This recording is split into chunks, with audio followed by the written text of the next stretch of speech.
My most sincere greetings to everyone and welcome to DS English. I am दीप मारा शर्मा और आज हम writing skills का एक बहुत ही आसान सा टॉपिक कवर अप करेंगे, दैट इज इंटरव्यू और डायलॉग कंप्लीशन और डायलॉग राइटिंग. ये टॉपिक दरअसल 9th एंड 10th क्लासेस के सिलेबस में इंक्लूडेड है. सबसे पहले हम डिस्कस करेंगे कि व्हाट इज़ अ डायलॉग, फिर मैं आपको बताऊंगी कि व्हाट इज़ एन इंटरव्यू, फिर मैं आपको एक्सप्लेन करूंगी कि एग्जाम में इस टॉपिक पर बेस्ड क्वेश्चंस कैसे पूछे जाते हैं. फिर वो सब इम्पॉर्टेंट पॉइंट्स डिटेल में डिस्कस करेंगे जिनकी हेल्प से आप ही क्वेश्चंस अटेम्प्ट करोगे एंड साथ के साथ I have many examples for your practice. So let's begin. सबसे पहले देखिए what is a dialogue. A dialogue means conversation between two और मोर पीपल. तो दो या दो से ज़्यादा लोगों के बीच में बातचीत को डायलॉग कहते हैं, यानी कि संवाद. Okay, it is a verbal exchange between two और मोर कैरेक्टर्स. ये दो या दो से ज़्यादा कैरेक्टर्स के बीच में एक तरह से वर्बल एक्सचेंज है. वर्बल एक्सचेंज का मतलब मौखिक संवाद. If only one person talks then it is a monologue. अगर केवल एक ही व्यक्ति बात कर रहा होता है तो इसे हम मोनोलॉग कहते हैं, लेकिन जब दो या दो से ज़्यादा लोग बात कर रहे होते हैं तो वो डायलॉग होता है, बातचीत होता है, संवाद होता है. राइट, एक एग्जाम्पल से समझिए. सपोज कीजिए कि इस समय आप ये वीडियो देख रहे हो. इस समय कौन बोल रहा है? जी हाँ, आप यही सोच रहे हो कि मैम आप ही बोल रहे हो. तो जी हाँ, इस समय सिर्फ मैं बोल रही हूँ, आप लोग नहीं बोल रहे हो. राइट, लेकिन अगर मान लीजिए मैं क्लासरूम में अपने स्टूडेंट्स को पढ़ा रही होती और वो मेरे क्वेश्चंस का या जो भी कुछ बातें मैं पूछती उनको रिस्पॉन्स कर रहे होते, तो ये क्या होता? जब दो या दो से ज़्यादा लोग इस कन्वर्सेशन में इंक्लूड होते तो ये डायलॉग होता है. राइट, इस समय जो मैं बोल रही हूँ तो ये मोनोलॉग है.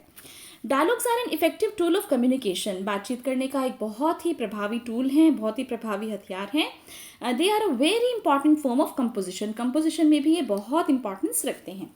अब आप समझ लीजिए कि इंटरव्यू क्या है. An interview is essentially a structured conversation where one participant asks questions and the other provides answers. तो इंटरव्यू जो है वो एक स्ट्रक्चर्ड कन्वर्सेशन है, यानी कि एक स्ट्रक्चर्ड का मतलब एक एकदम बनी बनाई. ओके, जैसे ढांचागत. ओके, एक उसका फिक्स्ड पैटर्न होता है, फिक्स्ड फॉर्मेट होता है. इस तरह की बातचीत होती है तो उसे इंटरव्यू कहते हैं, जिसमें एक पार्टिसिपेंट जो है वो क्वेश्चंस पूछता है और दूसरा उन क्वेश्चंस के आंसर्स देता है.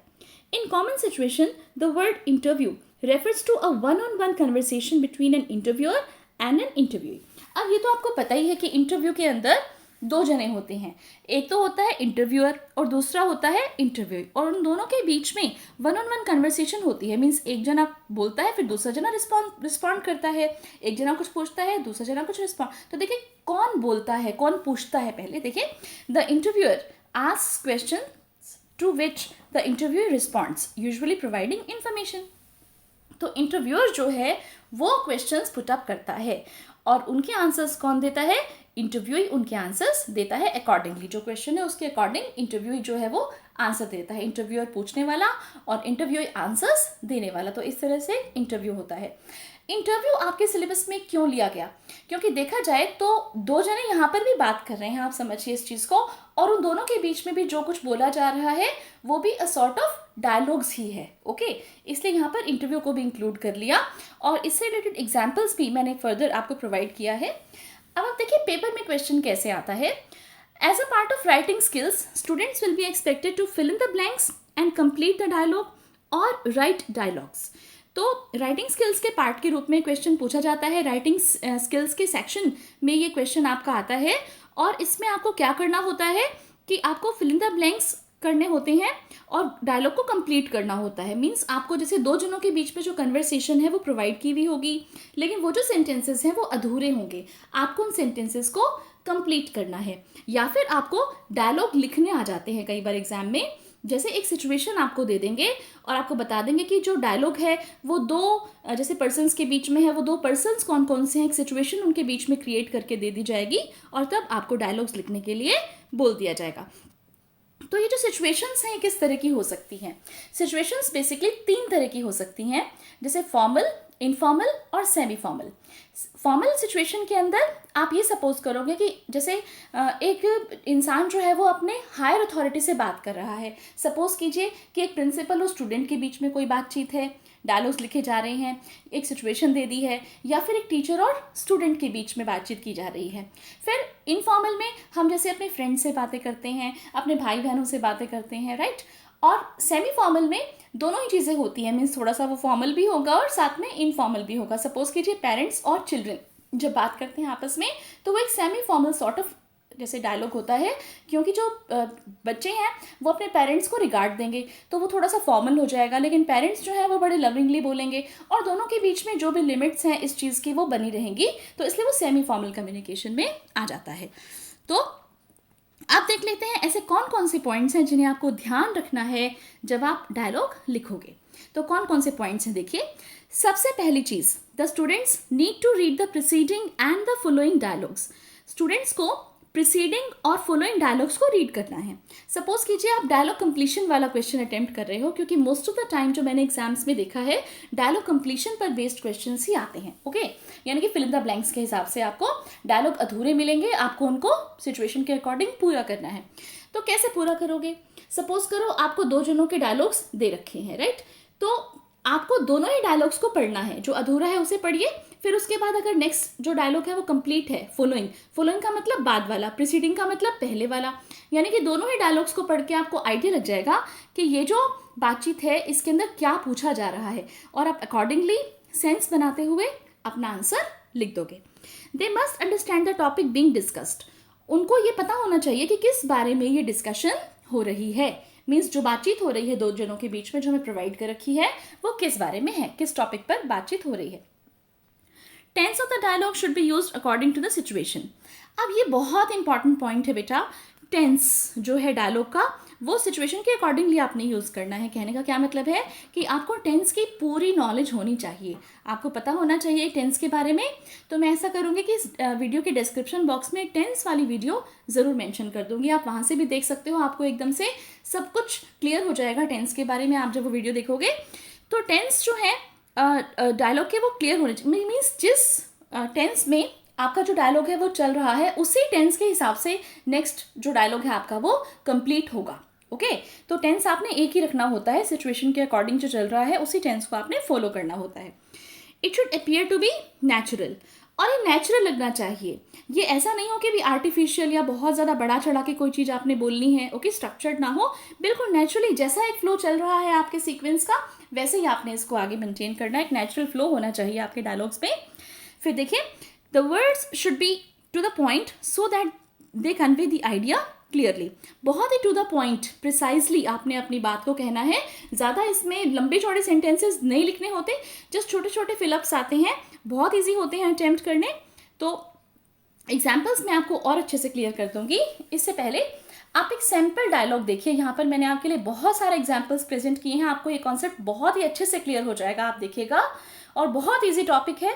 सैम्पल डायलॉग क्या है, इसमें आपको एक सिचुएशन दी हुई है और आपको इसके अकॉर्डिंग डायलॉग्स लिखने हैं। जो डायलॉग राइटिंग का हमारा जो टॉपिक है वो इसमें हम कवर अप करेंगे। देखिए, the customer realises that the shopkeeper is being unfair to him.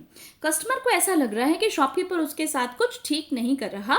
Complete the dialogue between the two in which the customer makes the shopkeeper realises mistake. तो आपको डायलॉग लिखना है, ओके, जिसमें कस्टमर जो है वो शॉपकीपर को उसकी मिस्टेक रियलाइज करा रहा है। तो अब एक सिचुएशन आपने अपने माइंड में इसके अंदर रखनी है कि क्या सिचुएशन हो सकती है कि जिसमें शॉपकीपर जो है वो कस्टमर को बेफूल कर रहा है या उसके साथ ठीक से व्यवहार नहीं कर रहा, उसके साथ अनफेयर हो रहा है, ओके। तो देखिए, ये यहाँ पर मैंने सिचुएशन प्रेजेंट की है, मैं आपको एक्सप्लेन करती हूँ। Dialogue between a shopkeeper and a customer. Customer, what is the rate of kaju barfi. Customer पूछता है, ग्राहक यानी कि काजू बर्फी का क्या भाव है। शॉपकीपर आंसर देता है, ₹600 पर केजी सर, 600 रुपये kilo sir. Customer, pack ½ kg for me, मेरे लिए आधा किलो पैक कर दो, कस्टमर कहता है। फिर शॉपकीपर कहता है, इन अ मिनट सर, हाँ मैं 1 ही मिनट में पैक कर देता हूँ sir. Customer, but you have weight less than ½ kg। Customer कहता है कि लेकिन तुमने तो ½ kg से मीन्स आधा किलो से कम तोली है। Shopkeeper, don't worry sir, you will have less weight to carry. तो देखिए यहाँ पर जो शॉपकीपर है वो थोड़ा ह्यूमरस बन रहा है और क्या कह रहा है कि सर चिंता मत करो, आपको थोड़ा सा कम बोझ उठा के ले जाना पड़ेगा। अब आप देखिए यहाँ पर मतलब एक आपको कॉमिक सी सिचुएशन भी लग रही है, राइट। अब इसका देखिए किस तरह से आगे डील करेगा कस्टमर कि oh thank you for a good piece of advice. कहते अरे वाह थैंक यू, आपने इतनी अच्छी सलाह दी कि आप कम तोल के दे रहे हो तो मुझे कम वेट उठा के ले जाना पड़ेगा।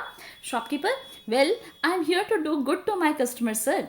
तो शॉपकीपर भी बड़ा खुश होकर कहता है कि हाँ मैं यहाँ पर अपने कस्टमर्स के लिए अच्छा करने के लिए तो हूँ, उनको अच्छे अच्छे एडवाइजेस देने के लिए तो हूँ। तो कस्टमर कहता है हियर इज़ योर मनी। तो कहते हैं लो तुम्हारे पैसे। Shopkeeper but it's less money sir. अब शॉपकीपर कहते हैं लेकिन ये तो उतने पैसे नहीं हैं जितने की होने चाहिए थे, तो कम पैसे हैं। कस्टमर क्या कहता है don't worry you will have to count less money. अरे तुम भी चिंता मत करो, तुम्हें क्या करना पड़ेगा, कम पैसे काउंट करने पड़ेंगे। Shopkeeper but that's not fair. Customer I am simply following your advice sir. तो आप देखिए शॉपकीपर कहता है कि नहीं ये तो गलत हो गया। तो कस्टमर कहता है कि मैं तो बस आपकी एडवाइस ही फॉलो कर रहा हूँ जो आपने एडवाइस की थी, राइट। तो इस तरह से एक सिचुएशन हमने क्रिएट की। लेकिन मैं आपको बता दूं कि एग्जाम में इस तरह के क्वेश्चंस जो हैं वो डायलॉग राइटिंग पर बेस्ड क्वेश्चंस कम पूछे जाते हैं, ज़्यादातर क्वेश्चंस पूछे जाते हैं आपके डायलॉग कंप्लीशन के। तो देखिए अब यहाँ पर मैंने आपको 4 एग्जाम्पल्स और प्रोवाइड किए हैं ताकि आपको अच्छे से समझ में आ जाए ये टॉपिक्स, और हो सकता है कि एग्जाम में इन्हीं पर ही बेस्ड या इससे मिलते जुलते भी सिचुएशंस आ सकती हैं, राइट। तो देखिए Rohit calls up Rajat to make a plan for the weekend. Complete the dialogue between Rohit and Rajat by filling the gaps. तो जैसे मैंने आपको बताया था कि फिलिंग इन द गैप्स के हिसाब से क्वेश्चंस आपसे पूछे जा सकते हैं। तो रोहित जो है वो रजत को फ़ोन करता है और उसने कहा कि भाई ठीक है वीकेंड का कुछ प्लान करते हैं। इस हिसाब से रोहित ने रजत के पास फ़ोन किया, उन दोनों के बीच में जो डायलॉग है उसको कंप्लीट करना है by filling in up the gaps. तो देखिए ये सिचुएशन है हमारे पास, इस तरह से आपको क्वेश्चन पेपर में दिखाई देगा। ये देखिए ये स्टेटमेंट पे दिखेगी, राइट, ये स्टेटमेंट पे लिखी हुई होगी और साथ में इस तरह से फिल इन द ब्लैंक्स के हिसाब से आपके सामने क्वेश्चन होगा। चलिए देखते हैं क्या क्वेश्चन है। जैसा कि मैंने आपको बताया कि जो डायलॉग है वो 2 जनों के बीच में है, ओके। तो रोहित और रजत यहाँ पर 2 हमारे कैरेक्टर्स हैं। तो रोहित ने जैसे कहा कि डैश दिस वीकेंड, ओके। अब यहाँ से हमें कुछ समझ नहीं आ रहा, तो मैंने आपको बताया था पॉइंट्स टू बी रिमेंबर्ड में कि आपको फॉलोइंग और प्रिसीडिंग दोनों ही डायलॉग्स को पढ़ना है। तो चलिए हम फॉलोइंग डायलॉग को पढ़ लेते हैं। फॉलोइंग डायलॉग क्या है, नेक्स्ट डायलॉग क्या है रजत का, आई don't have any special plan. तो इसका मतलब यहाँ पर रोहित ने हो सकता है कि रजत से उसके किसी प्लान के बारे में पूछा हो, ये पूछा हो कि तुम क्या कर रहे हो या तुम्हारा प्लान क्या है। सेंटेंसेस कुछ भी हो सकते हैं, वर्ड्स कुछ भी हो सकते हैं, लेकिन आपको सेंस एक देखनी है कि सेंस क्या निकल रही है रिप्लाई की, ओके। फिर रोहित कहता है how do you like the idea the zoo. अब देखिए अब रोहित कहता है कि अच्छा तुम्हें ये आइडिया कैसा लगेगा जू के बारे में, ओके। अब रजत कहता है that sounds good but I dash my parents permission, okay. आप समझ ही गए होंगे कि भी यहाँ पर जो है पेरेंट्स की परमिशन लेनी होगी। कहता है कि मुझे बहुत अच्छा लगा ये आइडिया जू वाला, लेकिन मुझे अपने पेरेंट्स की परमिशन लेनी होगी। Rohit I will come to your house this evening and request your parents to allow you to join me to see the zoo. तो रोहित कहता है कि ठीक है मैं आज शाम को तुम्हारे घर आ जाता हूँ और तुम्हारे पेरेंट्स से रिक्वेस्ट कर लूँगा कि वो तुम्हें परमिशन दे दें जू में जाने के लिए। रजत कहता है ओके। अब रोहित कहता है डैश इन द इवनिंग। अब देखिए यहाँ से हमें फिर से कुछ क्लियर नहीं हो रहा, तो हम नेक्स्ट पढ़ेंगे Rajat yes they will be at home. तो इसका मतलब उसने यही पूछा होगा कि क्या वो शाम को घर पे मिलेंगे, राइट। अब रोहित कहता है देन आई विल श्योरली कम। हाँ कहता है कि हाँ वो बिल्कुल घर पे मिलेंगे, रजत ने कहा और रोहित ने कहा ओके फिर तो मैं श्योरली तुम्हारे घर आऊँगा। चलिए इनके सॉल्यूशंस देखते हैं।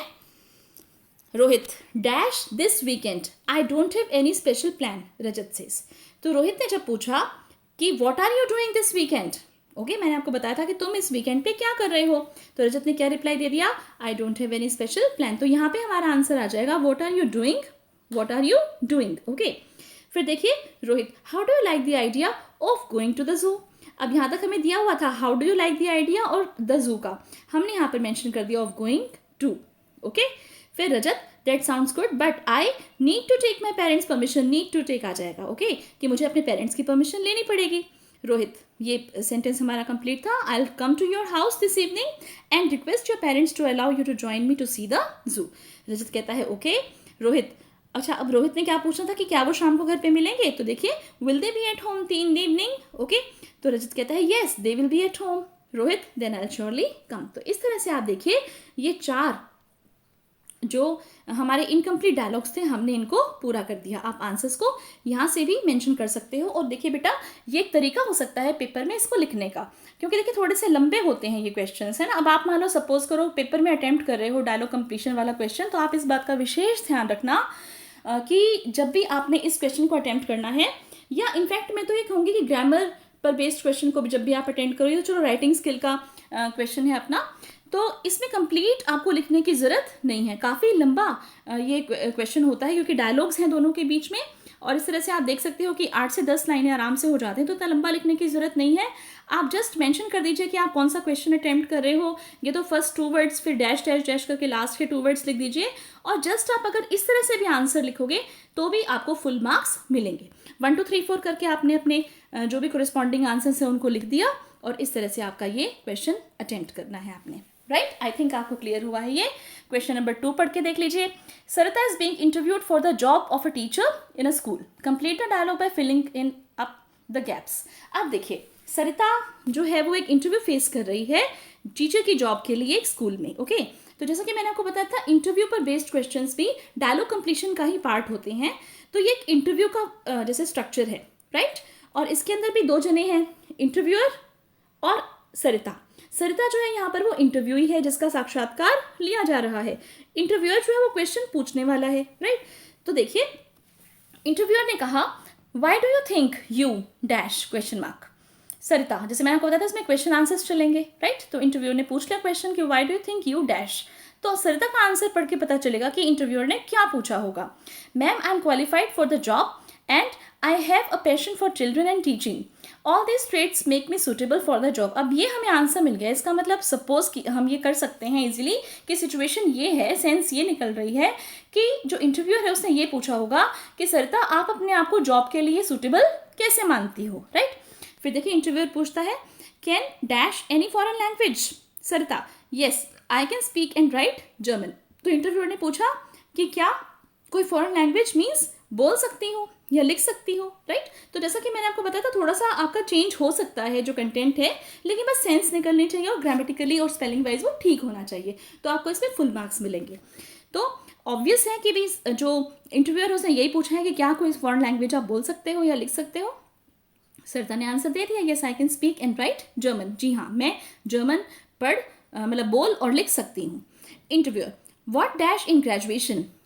सरिता, ma'am I have graduated in chemistry honours. अब ऑब्वियस है कि सरिता ने अगर ये आंसर दिया है कि मैंने केमिस्ट्री ऑनर्स में ग्रेजुएशन किया है, तो हो सकता है कि उसने ग्रेजुएशन में उसके सब्जेक्ट पूछे हों कि ग्रेजुएशन आपकी किस सब्जेक्ट में है, कि आपके पास क्या सब्जेक्ट्स है ग्रेजुएशन में, राइट।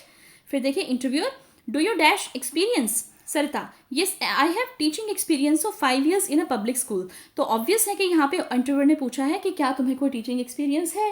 ओके, तो कहते हैं कि हाँ जी, 5 साल का पब्लिक स्कूल में पढ़ाने का एक्सपीरियंस है। Interviewer, well then we may consider you for the job. और इस तरह से आपका ये एंड हो जाती है सिचुएशन। इंटरव्यू कहता है कि ठीक है, फिर हम आपको जॉब के लिए कंसीडर कर सकते हैं। अब ये देखिए इसके करेक्ट आंसर्स क्या क्या होंगे। इंटरव्यूअर ने कहा, मीन्स पूछा, why do you think you are suitable for the job, right. मैंने आपसे बताया था ना। तो सरिता ने आंसर दे दिया, ma'am I am qualified for the job and I have a passion for children and teaching, all this traits make me suitable for the job. फिर इंटरव्यूअर ने पूछा, can you speak any foreign language. क्या तुम बोल सकती हो कोई भी फॉरेन लैंग्वेज, कोई भी विदेशी भाषा बोल सकती हो। तो सरिता ने कहा, येस मैं जर्मन बोल और लिख सकती हूँ। इंटरव्यूअर ने पूछा, what were your subjects in graduation, आपके सब्जेक्ट्स क्या थे ग्रेजुएशन में। तो सरिता ने कहा, ma'am I have graduated in chemistry honours. अब इंटरव्यूअर ने पूछा, do you have any teaching experience. Okay, तो सरिता ने कहा, yes I have teaching experience of 5 years in a public school, की जी हाँ, मेरे पास 5 साल का शिक्षण का अनुभव है। तो इंटरव्यू ने फाइनली कहा कि well then we may consider you for the job. तो आपने देखा कि किस तरह से इंटरव्यू ने क्वेश्चंस पुट अप किए हैं और जिनका किस तरह से सरिता ने आंसर दिया है। तो ये एक इंटरव्यू की प्रोसेस है और हमारा जो आज का टॉपिक है उसमें इंटरव्यू भी मेंशन्ड है और इसीलिए मैंने आपको एक इंटरव्यू का एग्जाम्पल यहाँ पर प्रोवाइड किया है। ये देखिए, ये इसके सॉल्यूशंस हैं। आप डायरेक्टली ये भी अपने आंसर में लिख के आ सकते हो। पेपर में अटेम्प्ट करने के हिसाब से क्वेश्चन नंबर आप डाल दीजिएगा यहाँ पे और फिर आपका 1 2 3 4 इस तरह से ये चारों आपके आंसर्स अवेलेबल हैं। क्वेश्चन नंबर 3 देख लीजिए। Dialogue between 2 friends on the topic of air pollution. अब या तो आपको डायलॉग लिखना आ सकता है कि एयर पोल्यूशन के बारे में आपने एक सिचुएशन कंसीडर करनी है माइंड में, या फिर आपको डायलॉग कंप्लीशन के हिसाब से जैसे मैंने यहाँ पर दिया है, देखिए Vibha, why are you rubbing your eyes? Okay, I feel acute irritation in them. What is the reason? It's due to air pollution. Oh yes, the air is full of fumes. These fumes have poisonous gases. Yes, Vibha कहती है, yes, it has sulfur dioxide and nitrogen oxide. I forgot to bring my sunglasses today. Nita, how would sunglasses help? Vibha, they shield the eyes from harmful gases. Nita, then I'll also wear mine from tomorrow. Vibha, yes, you must. तो आप देखिए दो जनों के बीच में communication है, dialogues बोले जा रहे हैं, किन किन के बीच में, दो फ्रेंड्स हैं, विभा और नीता. तो विभा जो है वो सबसे पहले पूछती है कि why are you rubbing your eyes. तो नीता कहती है कि I feel acute irritation in them. यहाँ पे आप विभा काट दीजिएगा, विभा नहीं आएगा. फिर Vibha, what is the reason, क्या रीज़न है. नीता कहती है क्योंकि एयर पोल्यूशन है. विभा कहती है हाँ, ये जो एयर है इसके अंदर बहुत सारी फ्यूम्स हैं, अलग अलग तरह की गैसेस हैं. नीता, दीज फ्यूम्स है पॉइजनस गैसेस, कि हाँ ये जो स्मेल्स हैं इनके अंदर पॉइजनस गैसेस हैं. तो विभा कहती है येस, इट है sulphur dioxide and nitrogen oxide.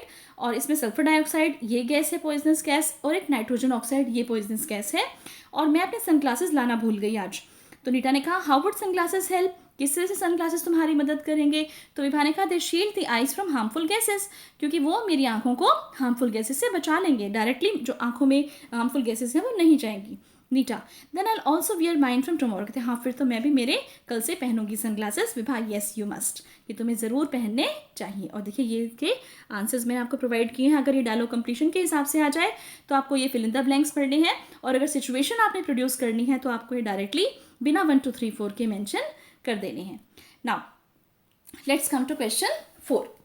Read the conversation between two friends and complete the dialogue in a suitable way. अब देखिए फिर से आपके पास डायलॉग कंप्लीशन के हिसाब से क्वेश्चन आया है.